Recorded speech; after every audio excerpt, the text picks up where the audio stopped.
keep safe and make your own face masks.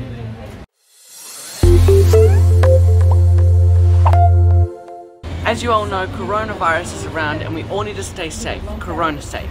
So today, I've come up with this alternative. I made this face mask out of recycled t-shirt. Recycling clothing has been thrown away. Millions of people around the world are buying single-use face masks for COVID-19, but they're just using it and throwing it away. So today, we're doing the alternative.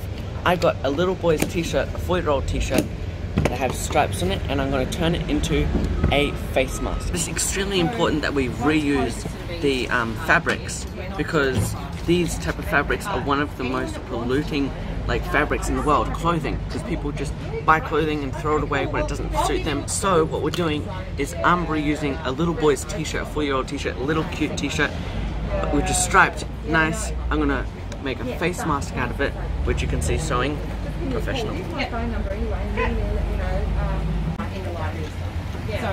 gonna pro at this. God. And it's a big story. Now, remember, no sewing on that bit. Sewing on that. Sewing for the very first time. I've been doing this for an hour. I'm still at it, still at the same mask. I've made heaps of mistakes, and I'm still going. Cool. That'll be enough.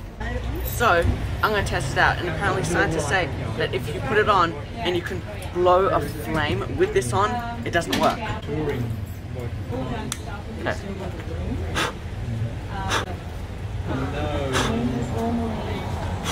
There we go. So it works. The great place about this place is that people can use recycled fabrics, make their own face mask, bring it here and sell it to make some extra pocket money. So keep safe and make your own face masks.